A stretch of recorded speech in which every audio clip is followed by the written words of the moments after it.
할렐루야.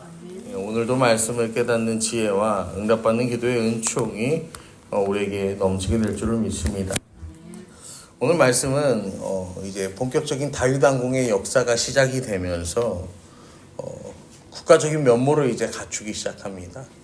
그러면서 가져와야 되는 것 중에 하나가 무엇이냐면은, 시작하는 일이 무엇이냐면은 하나님의 궤를 옮기는 거였죠. 우리가 지난 말씀에도 봤는데, 다윗이 이제 이스라엘의 왕이 되고 이 성을, 예루살렘 그 성을 뭐라고 불렀어요? 다윗성이라 불렀다고 했잖아요. 성이 갖춰졌어요. 이제는 이 성 안에 하나님의 궤를 드리는 일을 이제 해야 되는데, 13장 1절에 보면 다윗이 천부장과 백부장 모든 지휘관과 더불어 의논하였다라고 성경은 말합니다. 다윗이 하나님의 궤, 그러니까 이 하나님의 궤를 이 성으로, 지금 예루살렘에 있지 않아요. 그러니까 예루살렘으로 모시는데 어떻게 의논하는 거예요? 천부장과 백부장 모든 지휘관과 더불어 의논했다라고 성경은 말합니다. 여러분, 여기서 뭐가 잘못됐을까요? 뭐가 잘못됐냐면 천부장과 백부장 모든 지휘관이라는 거예요. 하나님의 궤를 옮기려면 누구랑 상의를 해야 되는 거예요? 제사장, 레위인 이런 사람들과 상의를 해야 되는 거예요. 그러니까 다윗이 이 하나님의 궤를 옮기는 일의 의도, 출발점이 어디에 있었다는 거예요? 이거는 종교적인 이유보다는 정치적이고 군사적인 입장에서 하나님의 궤를 이곳으로 옮겨오는 일에 이 다윗이 열심을 내었다라는 것이죠. 그래서 2절에도 보면 다윗이 이스라엘 온 회중에게 이르되, 다윗이 이스라엘 백성들에게 이제 묻습니다. 만일 너희가 좋게 여기고 또 우리의 하나님 여호와께로 말미암았으면 우리가 이스라엘 온 땅에 남아있는 우리 형제와 또 초원이 달린 성읍에 사는 제사장과 레위 사람에게 전령을 보내 그들을 우리에게로 모이게 하고. 여기에도요 하나의 약점이 숨어 있어요.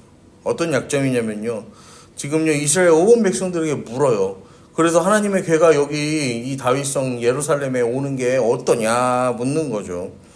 이제 물으려고 그 사람들을 불러 모으는 거예요. 그래서 3절에 우리가 우리 하나님의 궤를 우리에게로 옮겨오자. 사울 때에는 우리가 궤 앞에서 묻지 아니하였느니라. 지금 다윗이 이야기하는 거죠. 그래서 4절에 뭇백성의 눈이 이 일을 좋게 여김으로 온 회중이 그대로 행하겠다 한지라. 사울의 때에는 묻지 않았는데 지금은 내가 묻지 않냐. 그러면서요 하나님의 궤를 우리가 이곳으로 다시 모셔오는 일이 어떠냐. 그러니까 백성들이요 좋다라고 하는 거죠. 여러분, 여기에도요 함정이 숨어 있어요. 지금요 하나님께 물어요, 안 물어요? 하나님께 묻지 않아요. 사람에게만 물어요. 여러분, 이게 인본주의 신앙입니다. 지금 이 시대를 강타하는 인본주의 신앙이요 여기에 있는 거예요. 그래서요 요즘은 TV, 유튜브 이런 데 나오는 목사님들이요 굉장히 인본주의적인 신앙을 많이 이야기를 해요. 그래서 이게 잘 들어보잖아요. 그러면요 이게 스님이 하는 말인지 목사님이 하는 말인지 헷갈릴 때가 있어요. 여러분, 사울의 때는 안 물었는데 나는 물어. 이것도 뭐예요? 하나님께 묻지 않으면서 내 스스로 굉장히 대단한 신앙을 가지고 살아가는 것인 마냥 지금 이야기하는 거죠. 자기 눈에 좋은 대로, 자기들 소견에 오른 대로 마치 사사기의 시대처럼 살아가면서요 우리가 이게 얼마나 좋은 일을 하냐 막 이러는 거죠. 그래서 13장 5절에 보면 이에 다윗이 애굽의 시올 시내에서부터 하맛 어기까지 온 이스라엘을 불러 모으고 기럇 여아림에서부터 하나님의 궤를 메어오자 했어요. 다윗이 어디에서부터 어디까지? 애굽의 시올 시내에서부터 하맛 어기의 땅까지. 여러분, 그 전에 이 북이스라엘은 단에서 브엘세바였어. 그리고 유다는 이 예루살렘 중심으로 한 그쪽 일부 지역이었어요. 그런데 이제는 애굽에서부터 하맛 어기, 이게 뭐냐면은 하나님께서 이스라엘 백성들에게 주리라 약속하신 그 가나안 땅의 경계가 있거든요. 그 경계를 지금 누가 다윗 시대에 차지했다라는 거예요. 그리고 다윗이요 그만큼 이제 말씀에 기록된 대로 그 다음에 이렇게 길다랗게 이 영토를 차지한 왕이잖아요. 이스라엘의 그 누구 어떤 지도자들보다 더 대단하게.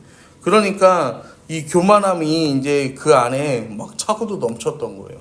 6절과 7절에도 보면 다윗이 온 이스라엘을 거느리고 바알하고 유다에 속한 기럇 여아림에 올라가서 여호와 하나님의 궤를 메어 오려 하니 이는 여호와께서 두 그룹 사이에 계심으로 그러한 이름으로 일컬음 받았더라. 하나님의 궤를 세 수레에 싣고 아비나답의 집에서 나오는데 우사와 아이오는 수레를 몰며 하나님의 궤를 세 수레에 싣습니다.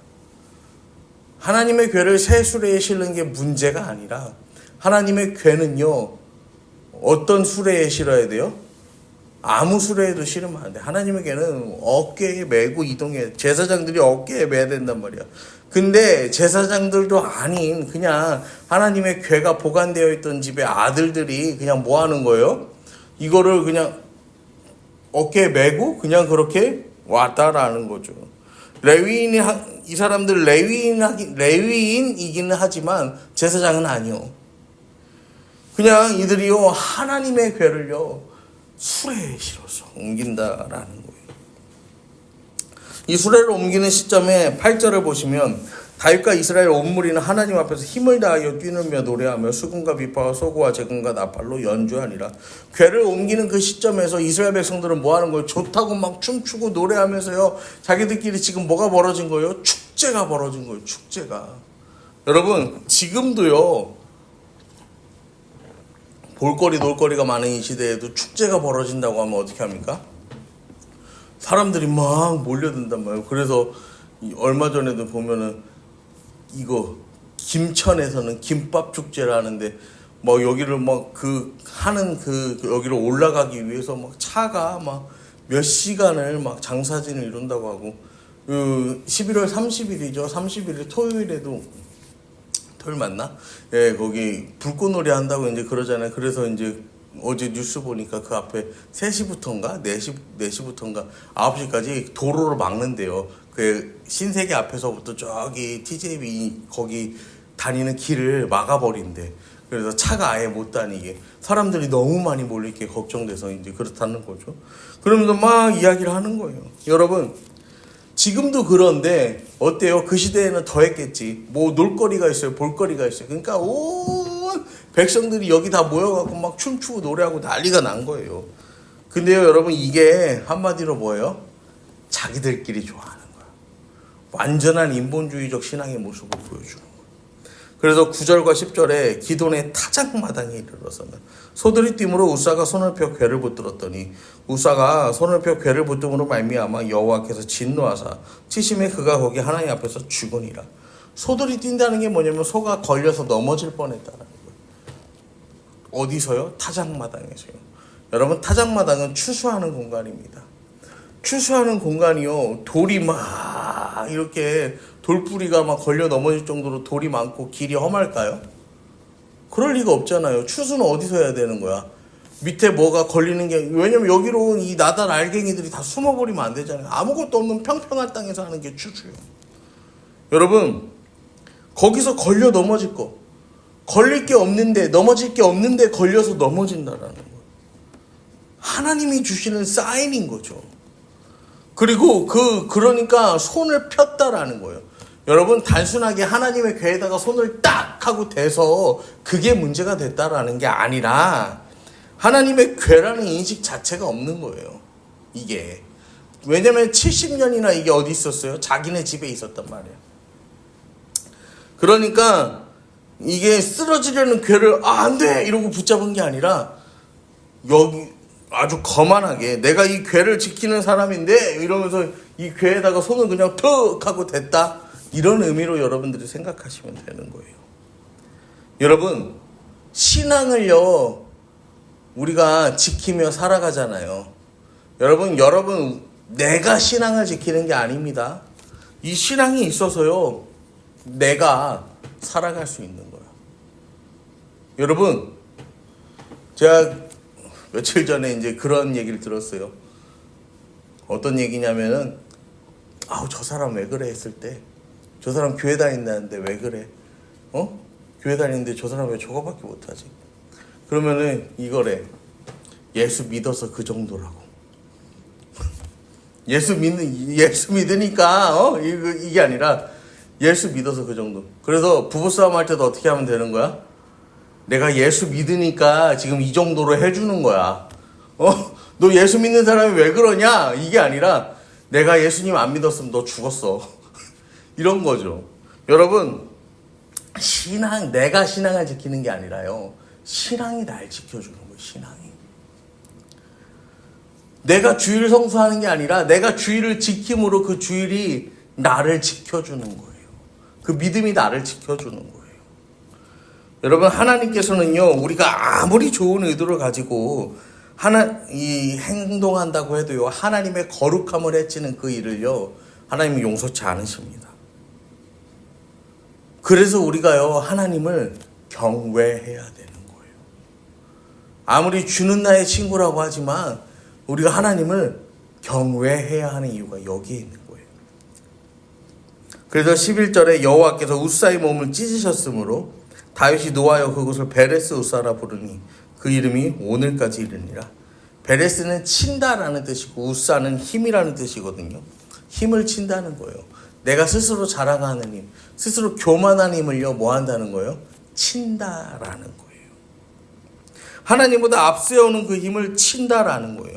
그래서 12절에 그날에 다윗이 하나님을 두려워하여 이르되 내가 어떻게 하나님에게를 내 곳으로 오게 하리요 하고, 이전까지는 그냥 백부장, 천부장 다 들어와, 군대 지휘관 다 들어와 이래갖고요, 야 이거 하나님의 궤를 옮겨오자, 이거 멋지게 옮겨오는 과정 가운데에서도 뭐 할까? 수레에다 실읍시다 막 이런 거지. 그 다음에 또 어떻게 할까? 우리 군대를 좀 보여줍시다. 우리의 이 창칼과 그 다음에 우리의 이 수레와 우리의 이 전차와 이 용맹한 군대의 모습을 보여주면 좀 주변 나라들에게 우리의 강력함을 어필할 수 있는 기회가 되지 않을까요? 아마 그러지 않았을까요? 그래서요, 그런데 다윗이 이제 교만한 힘을 치시는 하나님의 역사하심을 본 거죠. 그래서 하나님을 경외하며 온전히 예배하는 마음을요, 다윗이 다시 회복하게 됩니다. 여러분, 에베소서 2장에 보시면요, 이렇게 이 바울이 고백하는데, 전에도 우리는 다 그 가운데 우리 육체의 욕심을 따라 지내며 육체와 마음에 원하는 것을 하여 다른 이들과 같이 본질상 진노의 자녀였다라고 성경은 말합니다. 여러분, 우리가 본질상 진노의 자녀예요. 우리가 다윗보다 난 게 없고 그 다음에 이 우사보다도 나은 것이 없어요. 성경에 나오는 그 누구보다 나은 점이 우리에게 없어요. 왜요? 우리는 본질상 진노의 자녀니까요. 그런데요, 하나님께서요, 뭐 하셨다는 거예요? 5절에 보시면, 에베소서 2장 5절에 보시면, 허물로 죽은 우리를 그리스도와 함께 살리셨고 또 함께 일으키사 그리스도 예수 안에서 함께 하늘에 앉히시니, 이걸요, 여러분, 한마디로 표현하면 뭐예요? 한 단어로 표현하면 구원이에요. 구원. 은혜로 우리가 구원을 입었다라는 것입니다. 여러분, 우리는요, 하나님 은혜로 얻은 구원이 아니면 오늘도 본질상 진노의 자녀, 오늘도 그 교만함으로 살아가는 우사, 다윗과 같은 인생, 그와 다르지 않습니다. 하지만 우리가 오늘도 하나님 앞에 겸손함으로 나아갈 때 하나님께서 여러분을 지키십니다. 그리고요, 여러분의 삶을 인도해 나가십니다. 여러분, 이 구원은 하나님께서 우리에게 주신 은혜의 선물이에요. 여러분, 내가 오늘을 살아가는 거 선물 같은 하루예요. 내가 오늘을 살아갈 수 있는 하나님 선물로 주신 생명이에요. 오늘도 하나님께서 주신, 선물로 주신 이 생명 가지고 선물로 주신 이 하루를 살아가는 저와 여러분 되기를, 내 힘이 아닌, 자격 없는 내 힘이 아닌 오직 예수 그리스도의 십자가 보혈의 능력으로 살아가는 저와 여러분이 되기를 간절히 축원합니다.